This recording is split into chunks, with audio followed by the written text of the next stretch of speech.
Let's take a look at the big picture and then decide which Fibonacci tools could be applied. Here, the long-term uptrend has noticeably peaked, and price reverses sharply, but eventually does begin to flatten and regain a more neutral to bullish posture. Eventually, price is pressing against the first major hurdle towards the 150s at a previous minor head and shoulders range. After this first major obstacle is surpassed, the previous peak at historic highs is the next major range of interest. Now, Fibonacci fits in here in a bullish continuation context to see approximately when resistance in the mid to upper 150s could be stronger. A few more things to note before placing the first Fibonacci tool. The most recent bullish continuation is the result of an ascending triangle. Then down here there's the reversal range with 3 sharp noticeable upswing points. Because the steep uptrend doesn't have any parts resembling defined channels, the first Fib tool will be the Fibonacci fan, due to the steepness of the trend and the long duration of the reversal range. The first point will be placed on the third and final sharp upswing point of the reversal range, and we'll opt for the most shallow trend line possible for the center line. Next, to make it interesting and add the element of time, we can place Fibonacci spirals on the downswings of the ascending triangle, where they are in an orientation where the spiral arcs up and to the right, and the pointers are pointing down. For more on the spiral and all the Fibonacci methods used in this video, please watch their tutorials. Link in the description and pinned comment. That way you will know why we then lock scale on the chart. And check for the preferred characteristic that the spirals run through major events like continuations and reversals. Now, let's go up and forward in time to see these realistic results that are good but not perfect. During the triple top reversal at historic resistance, the 2 spirals and Fib fan identify the approximate price and time range when resistance was strongest. Price generally pressed up onto resistance along the incline of the fan lines, and when price neared intersections of spirals, fan lines, and the horizontal price levels, there tended to be more neutral to bearish price action. Though, of course, the exact time of each downswing point, especially the first one, was not identified to the exact day, like the third downswing point. But in general, it was still quite close, especially in a medium to long-term context. And even in the short term, it was quite useful as an approximation. And as usual, the other intersections do not become relevant since price does not contact or get close to them. Later, it's quite nice to see price keeps following the inclines of fan lines when it recovers back to resistance. Raising point 2 of the fan to the upswing points of the ascending triangle produces different but not terrible results. Alternatively, we could make a much shallower fan by placing point 1 on the second and lowest upswing point of the reversal range, and point 2 on the third upswing point. And the lack of fan lines going up to the resistance range explains why we did not choose to base any points of the fan on the second and lowest upswing point, but rather from the final upswing point in the reversal range to the first and shallowest upswing point in the uptrend. In the case of using a trend-based Fibonacci extension, it is necessary to start from the price of that lowest upswing point to accurately get the full length of the uptrend up until the ascending triangle continuation. If we use the second downswing of the ascending triangle, the results are all right, as seen with levels in the retracement range running through several swing points, including at resistance. However, if we use the first downswing point, it is a preferred option because it gets that ideal proportion where the downswings at resistance are mostly taking place on the one level. And we can also check the validity of proportions to an extent by seeing that the 0.236 level is running through the downswing area of the second downswing in the ascending triangle. Similar situation here, except prices are recovering from record lows to record highs, and even more so in this case. Placing points 2 and 3 on the second downswing of the continuation range, as opposed to the first downswing of the continuation range, doesn't produce as big of a difference, especially since price is quite volatile, and the lack of difference here is also because the continuation range is more flat, as opposed to an ascending triangle, where the highs and lows of the 2 downswings aren't that much different. In this case, due in part to the higher volatility, Fibonacci spirals aren't as useful and produce very different results, but all of the outcomes, no matter how the spirals are oriented, demonstrate intersections at resistance that are far away from where price eventually peaks. That's why, to more directly apply the element of time, we can use the Fibonacci time zone based on the downswing points of the continuation range.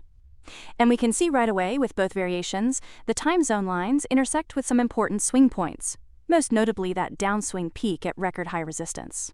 In comparison, choosing the trend-based Fibonacci time tool would seem like a good idea, since it could also be placed on the same points in this bullish trend continuation context. But as is so often the case, the results aren't as good. In fact, they aren't good at all in this case when compared to the Fibonacci time zone. And that's partly because of the short trading history of price for this relatively new chart and the greater volatility. On the next chart, price is gradually peaking above previous resistance, with the last few downswings forming a potential head and shoulders pattern. To have an idea of when support at the neckline range could be broken, placing Fibonacci time zones based on the downswing points and upswing points can reveal the approximate time. However, there is no set procedure of which swing points to use in a particular pattern for the best results. So in this case with the head and shoulders pattern, just to work from left to right, and you could combine two Fibonacci time zones for more coverage, and confirm their validity by seeing if swing points within the pattern run through the first few time zone lines. Generally, you don't want to combine more than two time zone tools to avoid overlapping and clutter. And to do this, it's usually best to base them on swing points that provide more space between the starting intervals of each time zone. We can use a Fibonacci retracement and base it roughly on the range of the head and shoulders from one of the upswings in the middle towards the peak at the top, and that can produce extension levels to reference support. However, not all upswings will be covered, especially with default settings. You could try to tick all of the optional levels or try to choose the right ones, but that could become unreliable or clutter the chart because of the smaller proportions of the price ranges. So instead, it would be a better option to use a Fibonacci retracement based on the previous uptrend. But which swing point to use, you might ask? Well, anyone that gets retracement levels being validated with swing points in the previous uptrend. A good choice is around the time when previous resistance reversed rolls to become support in the continuation of the long-term uptrend. Go from that upswing towards the peak at the head and shoulders reversal. You could also just manually draw lines from swing points in the uptrend, but that would take longer and not involve fib proportions. And of course, depending on which points the time zone tool is placed on, the intersections will be different. But generally, the intersections of time zone lines and retracement levels will be at some key areas during and/or after the head and shoulders pattern completes, highlighting continuation and reversal areas. But realistically, not all of them will be covered. During this large-scale downtrend, even when price begins to flatten and rise, it still presents a decline, particularly at the downswing areas. In fact, this is so well defined now. It is forming a narrow but clear descending channel. It's a perfect situation to use a Fibonacci channel. Except we aren't interested in the mean channel range with the lines from 0 to 1. We are interested in the extension channel lines. They help give an idea of when declining support could emerge once bearish momentum returns. Highly valid channel lines, as shown by them running through many clear and major swing points in the past. So it's not surprising that as price continues to fall, it does find support at the channel extension lines.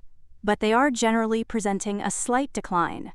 Just like movement in the past, when price entered periods of relatively low activity. We can place a Fibonacci time zone at the start of this moderate reversal area, and it's quite valid with time zone lines running through many swing points and continuation areas. However, despite trying many more variations, we cannot seem to get a time zone line running exactly through that sizable recent upswing point. However, we still do commonly intersect with at least one of the downswings after it. And that goes to show you a realistic example where there won't be an intersection or contact with price at or near a time zone line 100% of the time. Here's our sharp transition to a major downtrend that eventually finds major support. But soon enough, bearish momentum returns.